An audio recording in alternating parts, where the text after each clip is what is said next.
Hello and good morning. Welcome to the next session of the mug rug that I was doing last night on the So Totally Trisha page, and didn't quite have time to do the applique, and I thought it needed a little bit of time just to show you how it works. So let me have a look. We'll see if anybody is ready this morning. Oh yes, I can see there are people waiting to watch already. Well, the sun is shining, which I love the sun to be shining, but let's just take that down. That's it. Hello Sharon, lovely to see you here on this bright sunny morning. Got that on. Let's just put that there for a moment. Yes, so this is what we were doing last night. Oh, no spider. Oh yes, one spider. One spider. Good morning, Angela and Tony and Caroline. Sun shining with you too, washing on the line. So this is my one from yesterday. That's the finished one. So I thought I would show you, if you've never used steamer seam before, I'm going to show you how that works. And I find it really, really good. Good morning, Patricia. I hope it's sunny in the Isle of Wight too. Oh, I just think, when I say the Isle of Wight, I think to myself of rolling waves on the sea. Not a storm, just the waves coming in, and how lovely, a little bit of sand. Oh, just lovely. But as I say, when the sun's shining, makes us all feel brighter, doesn't it? So, what I'll do, I'll wait till just a few more people. Obviously, being this time of the morning, there might be a lot of people at work and therefore unable to join live. But I did just mention yesterday evening, when we run out of time, I'll do it tomorrow. And I thought, if I don't get and do it, it'll be another one of those things that it just goes, it just carries on and carries on. Obviously, I did say that I would do it over the weekend.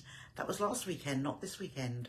But at least we are getting it done. Just as either a refresher, or for those of you that have never used the product, it's something new for you.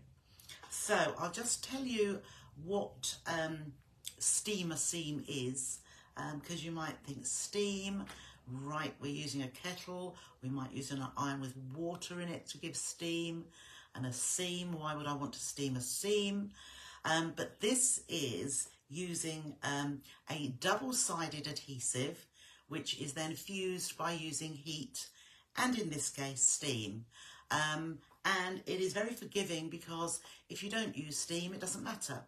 But it's also really resilient to the fact that if you steam, well, you can't steam or heat too much. With some of the other webbing, the double-sided fusible adhesives, if you give it too much heat, it actually burns away, and I don't mean flames, I just mean it disintegrates, but all of the adhesion goes. So yes, with Bondaweb you can overheat it, and then it won't actually stick to your fabric using your iron. With steamer seam, the total difference, unlike any other fusible adhesive, it is tacky. Now this is the main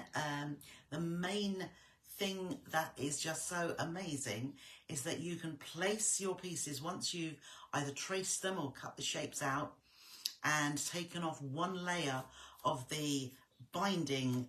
You've got a layer of paper or a lining sheet on both sides, so when you handle it, like I have my piece here, it's papery with a grid on one side, and the other side you can see through it, but you can't quite see, but that's the side with the gridding on. Morning, Josie. And you can peel both sides off, and it will be tacky on each side. Once it is heated with an iron or iron and steam, it becomes permanent. But the great thing about it is, before you have actually fused it, it will stick to your fabric. And if you put it in the wrong place with other webbing, Once you've ironed it, it's there, and you can pull it off, but it won't stick again, or you might get a minimal adhesion.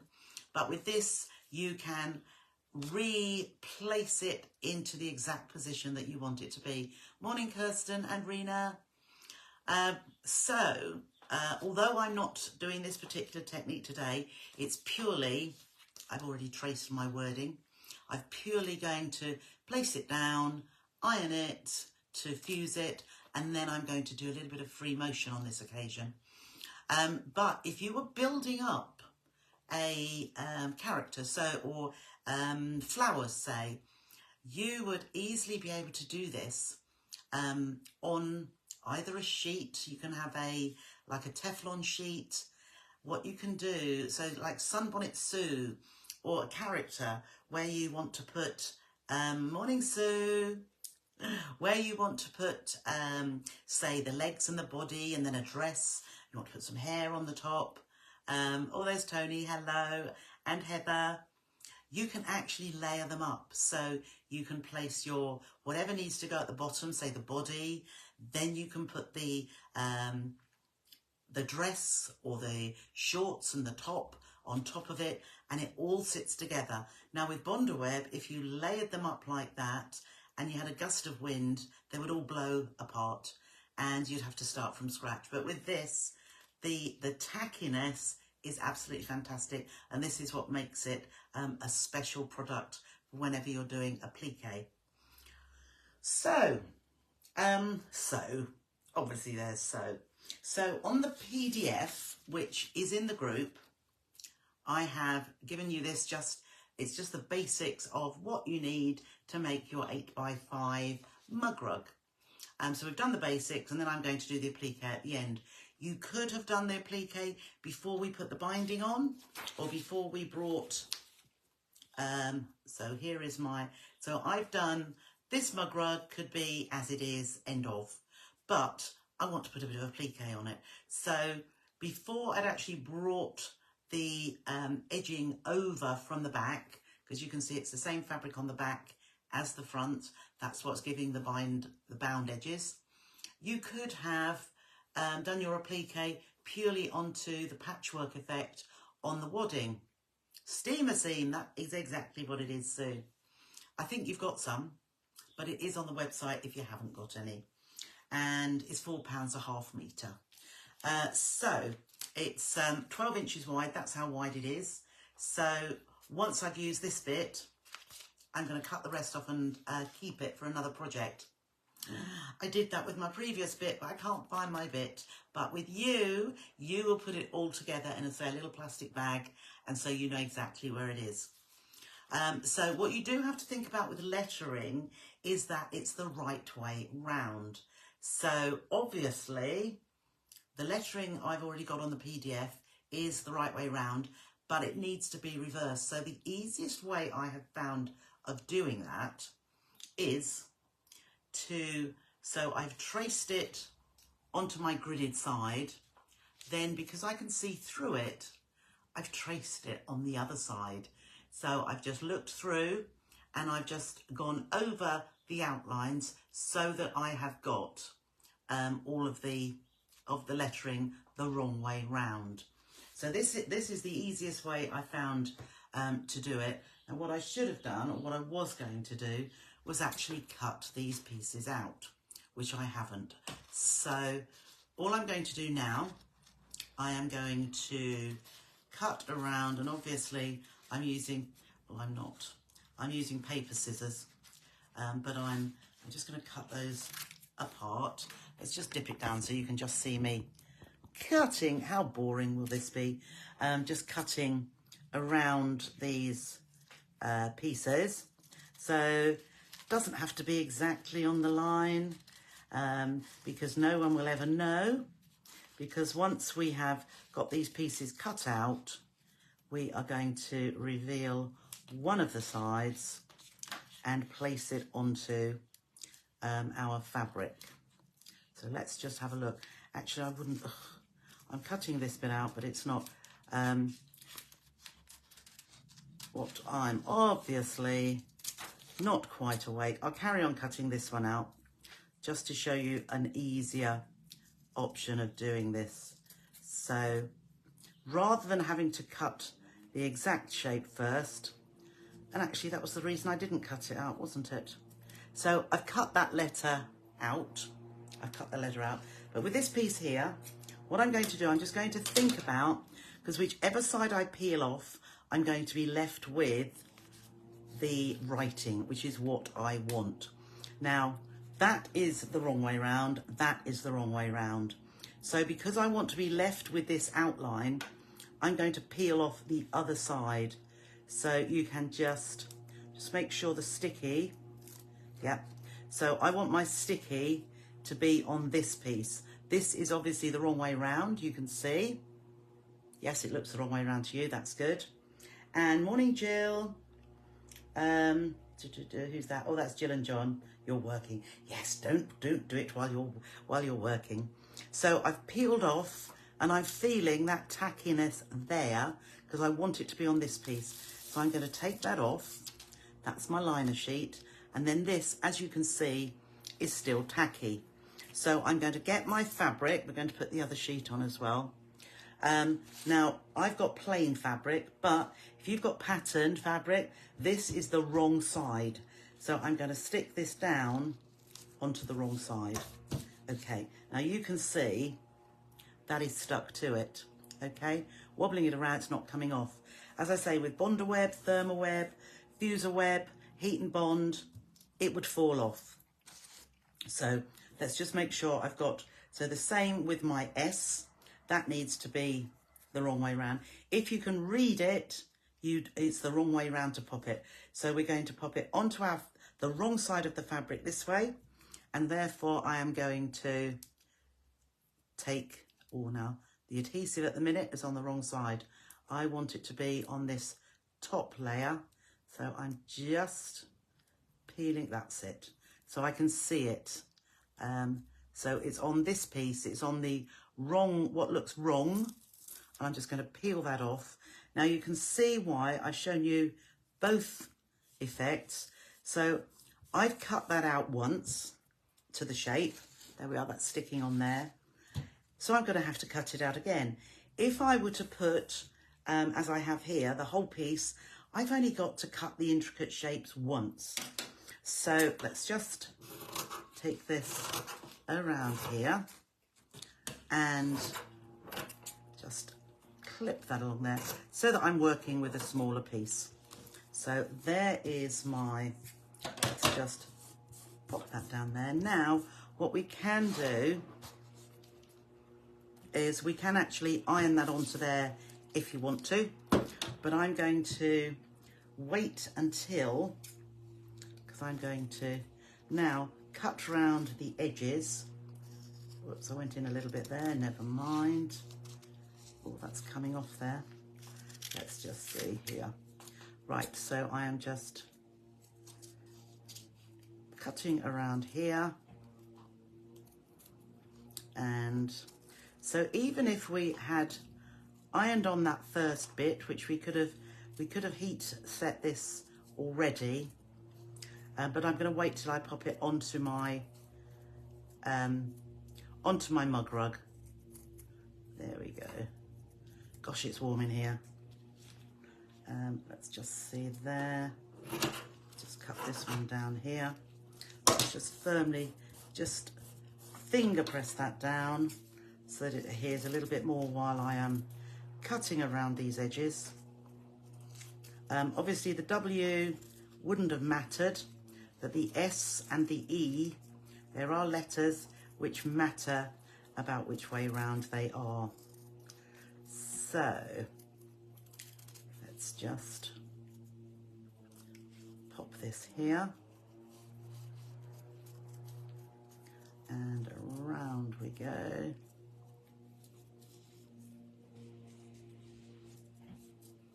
Okay, in fact thinking about it, I should have ironed it down, but never mind. Let's just, so that the thing is with this, it is very forgiving of which way round you want to do it. So let's just pop those out of the way, and I'm just going to give these, as I say, a quick press, and we'll give this a quick press as well. And then we can peel off that, let's just see. Let's just give that little quick press there. There we are, that's good. So just to give that setting a little bit, and then I'm going around again. So this is why it's best to just cut out once. So just to be economical with it, if you've got letters or flowers or whatever, I would put them as close as you can together so there is as little waste as possible. So having cut those other ones out, what I could have done, well no, it's only cut out once. So as soon as, right we go here. So we've got all those cut out now. So all I need to do, where's my pin cushion here? Oh, let's use, if you can, what I'm going to do is just peel that up, and you can see then on the back here, that's still nice and tacky. And I'm just going to pull these off, and I can feel, so you can with this as well. I usually use the score the paper, the lining sheet, to get my lining sheet off, because it's easier to get to the adhesive. And some of them, this one doesn't mind being picked. Other ones do mind being picked. But if you use the same technique, it means that whatever fusible webbing you are using, it doesn't matter, you'll be doing it right. So just score that with a pin, or, you know, just the sharp edge of scissors. Whoops.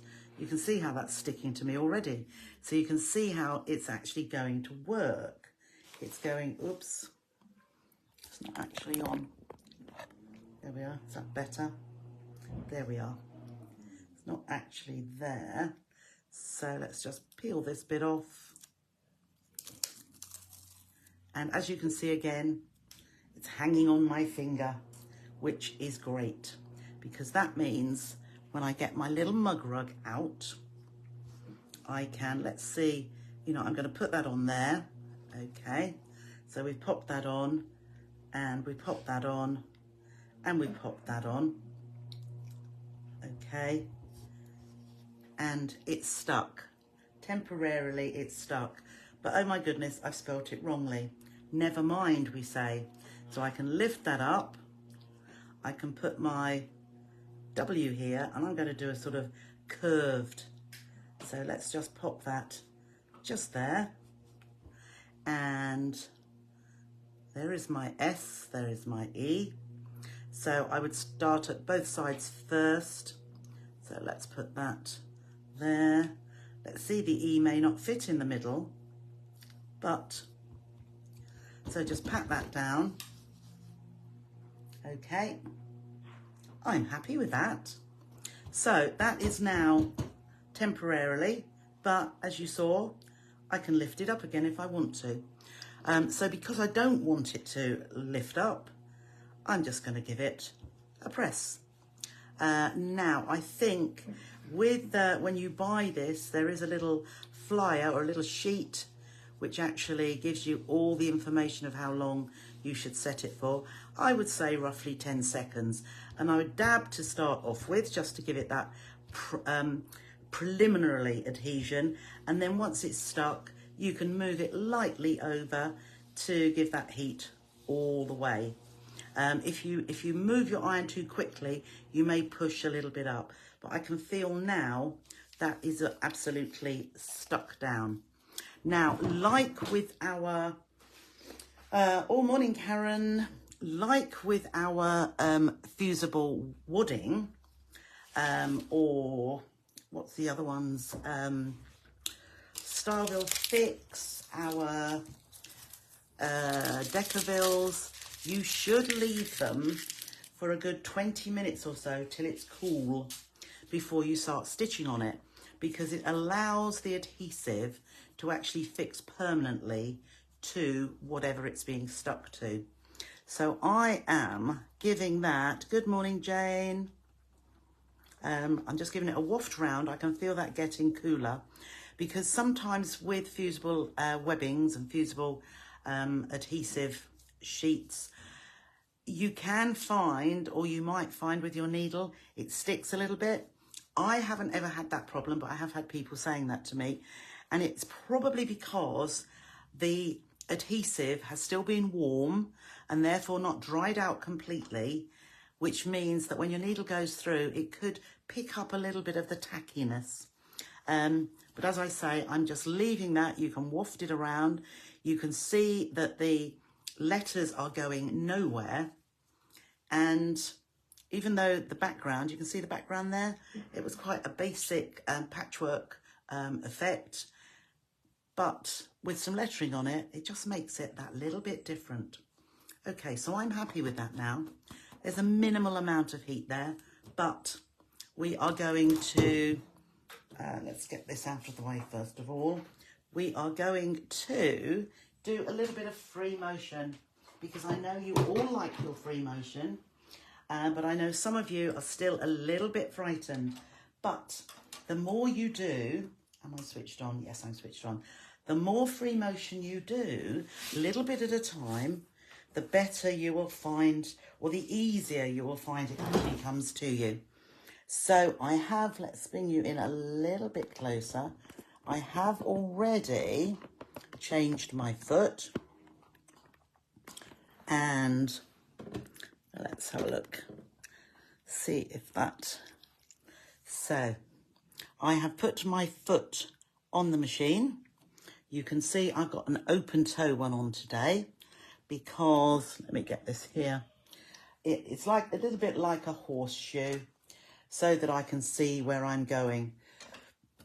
One thing with free motion stitching, try to relax. I know that's easier said than done, but try to keep your shoulders just relaxed. Don't push heavily down onto the work, because what we're wanting to do is move this, well, around the edges here. So the harder you press it down, the harder it will be. Don't feel that you can't move this. I mean, it's good if you can just move in this sort of way, whatever you're quilting. But if you want to move it around like this, you can move it around like this, because we all find a preferential way of movement.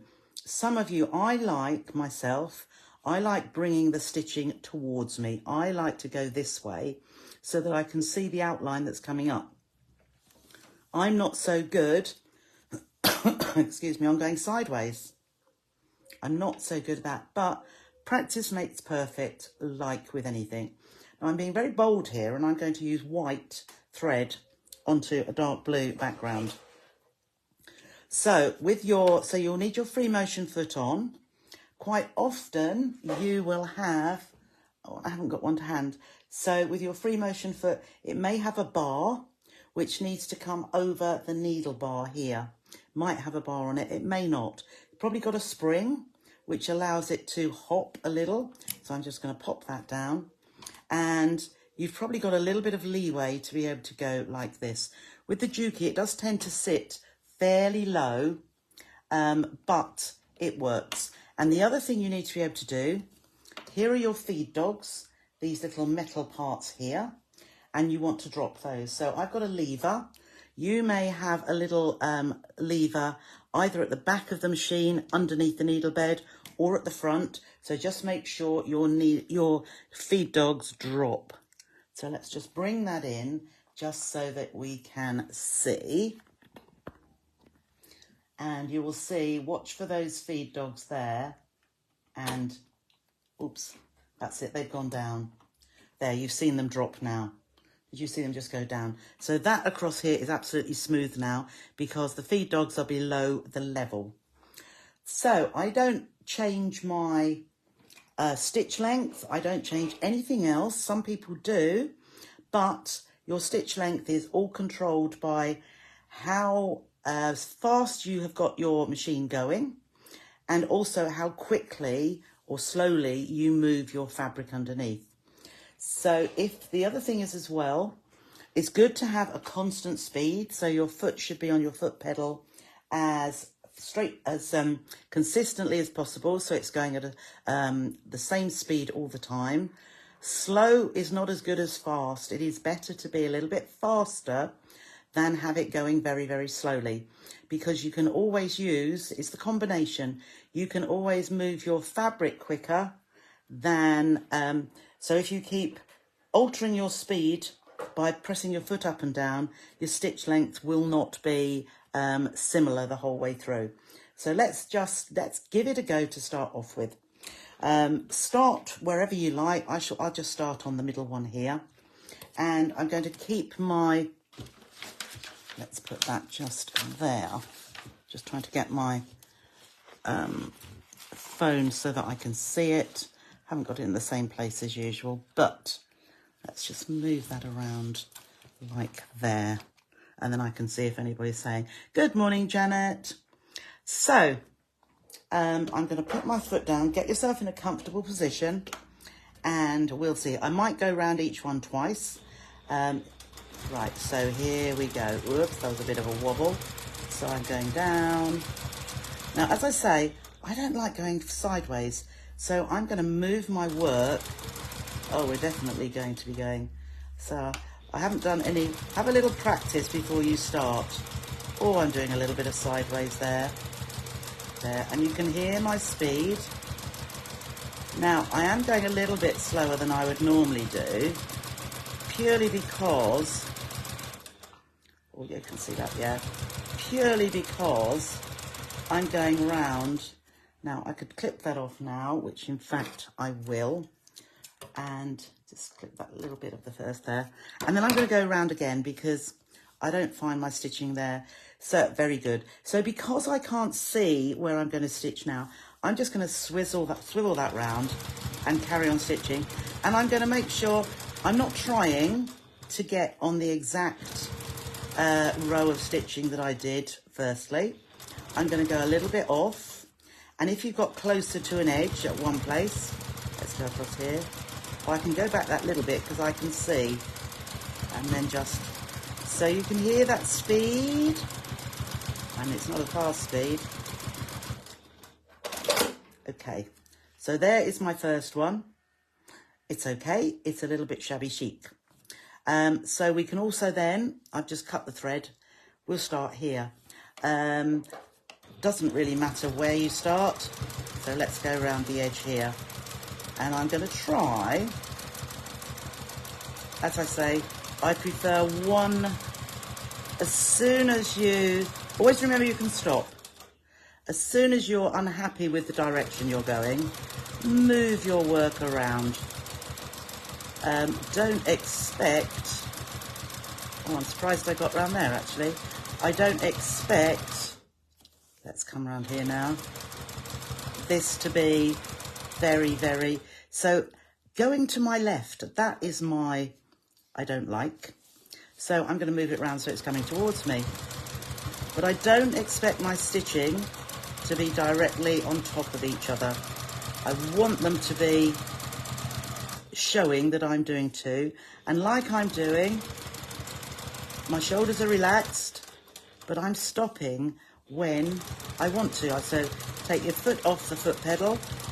I went a little bit way out, but that's it. We're coming around there, and I'm going to stop there. I'm nearly on that last piece now. So while I can see my little bit of thread there, I'm going to clip that off and then just carry on round to where we started. So that's where we started. So not bad. It goes with how it is. And as I say, the more you do, the more you practice, the better you will become. Don't be too, ooh, that's it. don't like going that way. I like to come towards me. You see which way you would like to go. But as you can see, I'm not having any problem. Okay, turn that round again. I'm not having any problem with the needle sticking. And it will be because I let my adhesive actually... Right, I've got a long one here, which I can't really see. So let's just turn that around and come back up the other side. So it's small areas going backwards, I'm okay with. Once I've got a stitching line that I've gone round once, it's also not so bad either. So I'm going to stop there, pivot that round because I can see exactly here. And where I've gone very close, I'm going to make sure I come in inside that edge a little bit. So again, just carry on. Fairly good consistent speed. I might come down a little bit there. Oh, and because it's at a slight angle, whoops, I am going around. There we go. And I'm going to stop just there. So it didn't take me very long at all, did it? And now that I should have had a little bit of a practice first of all, and it probably would have been a little bit neater. But because now at this point, I'm enjoying it. I'm so enjoying it. And really, well, I might even do that, but I feel like doing a little bit more. So let's just take that back a little bit so that you can see. There we go. So it's given the right effect, hasn't it? It's different to my blanket stitching, which is all totally even. There's odd little bits where I haven't done it perfectly, but let's just have a look closer up there so you can see. So that one is the blanket stitch done on the machine. Of course, if you wanted to do it by hand, you could. And that one, on the other hand, is your, is your straight stitching, your free motion stitching. Let's just go up a bit there. So you can see the difference between the two. The choice is yours. Oh, good, Jenny. It's given you the confidence to try. You didn't realise you could swivel the work round.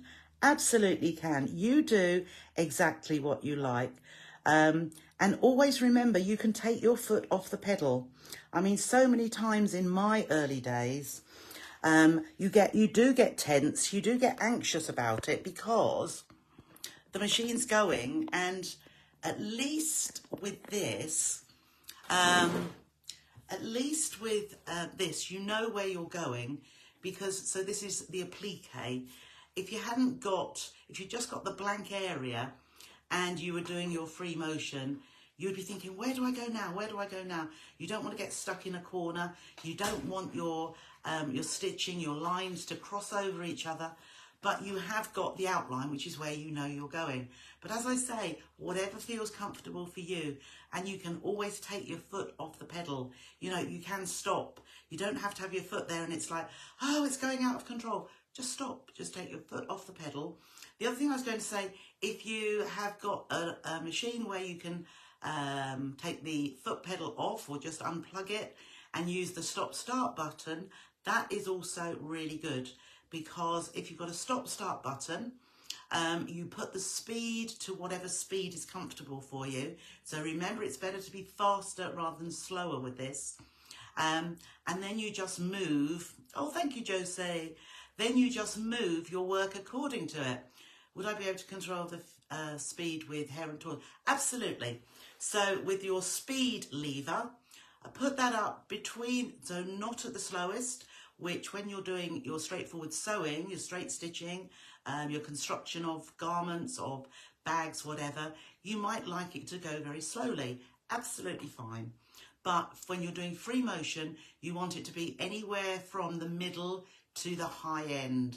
And as I say, see how it goes. Have a little practice on scrap. Put 2 layers of fabric with wadding in between it, and preferably the wadding and the type of fabric that you're going to actually stitch onto, so that it looks. I was going to have a look on the back as well. Yeah, absolutely fine.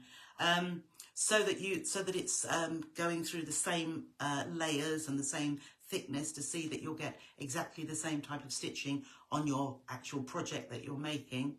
And just give it a go. Where if you feel, oh my goodness, this is going faster than I usually do, just move the fabric underneath it a little bit quicker. I mean, my stitching is quite small on this, and I could have done if I'd have moved it quicker, but you can see there we've just got the stitching on the back, and there aren't any what do we call them, eyelashes. So just give it a go. Make sure your machine is threaded up in the correct way and everything's going through the tension discs. And always remember to start off with, you must drop the feed dogs. So you should absolutely fine, Jenny. When you come to finish off, you know, when you've finished your free motion, you need the feed dogs to come back up again. So the easy thing to do there is you push your lever in the opposite direction to take it back again. Don't be surprised if your feed dogs do not jump straight back up again. Many a time people say, it's broken, the feed dogs won't come back up. What you need to do is either start stitching again, and as soon as your the wheel starts turning and the needle starts to go up and down, the feed dogs will automatically rise. And similarly, if you switch your machine off and back on again, you will usually hear a little whirry clunk, and up will come the feed dogs. So don't worry about them not coming back up straight away.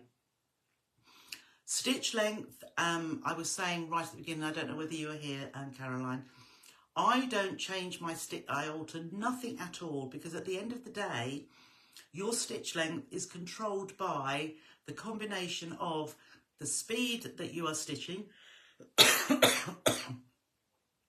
so the pressure you've got on your foot pedal, along with the speed that you're pushing your work under the needle. So some people will change it down to 0. You can do that, but it actually doesn't make any difference to your stitching or the length of your stitches. That will depend on how quickly you are pushing this under the needle, and that will depend on how fast you've got your machine going. So if you decide on the lower end, so the slower end, not the slowest, by all means not the slowest, if you've got a slower speed, you will move this slower, because otherwise you will have huge stitches, very long stitches. If on the other hand you've got it at the top speed and you're still moving this slowly, you'll have tiny, almost on the spot stitches. So it's the combination, and you will find that by having a little practice on scrap fabric. So you don't need to bring the top thread up when you start. Sue, you're being a perfectionist. Well done. Yes, if I were doing a quilt, yes, I would. So I would just drop the needle down, either by moving the hand wheel towards you so that the needle comes down and you're holding your top thread, needle comes down and back up again. And if you pull your top thread, it will pop the bobbin thread up. So yes, do that if you were making a quilt. Then you can either tie that off or tie it and then thread it into a needle and weave the needle into the wadding. So through your top layer, into the wadding a little way, and cut the thread off. Yes, that is doing things absolutely properly. This is a mug rug. I can make another one. I can throw this away. I can stick it in the washing machine. I'm not really worried whether a little thread comes undone or not. But I'm not saying that is the perfect way to do it. So it depends on your project. Yes, I should do everything perfectly. But if I'm in a hurry, I would just do it exactly like this. I would just start and stop. What I haven't done on here is clip off I clipped the top threads off, didn't I? I've got my little threads that cut off. I don't know if you can see just standing up there. I'm just going to clip those off.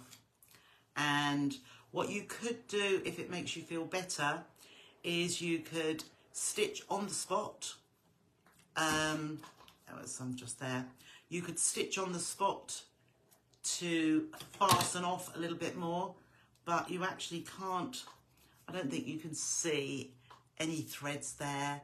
And when I've gone around the edge here, where I've started, I've actually gone over the first few stitches again. So I've got 2 rows of stitching. It's not going to come undone. And does it sound good to you? So pick and choose when you need to bring your threads up. Obviously, if you're giving it as a present and you want it to be absolutely perfect, that is totally the right thing to do. So good question, Sue. And there's the perfect way to do it, and there's the quick way, which I quite often tend to use. But yes, that's how it is. So I'm going to crack on. There we have the 2. I'm now going to crack on with this afternoon's project. Oh, you make me feel so happy, Sue. I'm going to crack on with getting things ready for, I've got the instructions here. This is what we're going to do. We won't be making the whole project, but that is the little project that I'm going to show you how to make the blocks for this afternoon. For 6:30 on this So Totally Trisha page. Oh, that's good, Caroline. Okay, so love you and leave you now. Thank you for joining me at quick notice. Enjoy the sunshine. I hope it doesn't get too hot. Not that I'm complaining, because we like the brightness. Possibly be, what is that now? Possibly be, I was going to say snowing. Never. Possibly be raining by the end of the day, but never mind. We've had our sunshine. Thanks, Christine. Thank you, everybody. And I'll see you a little bit later on. Bye for now.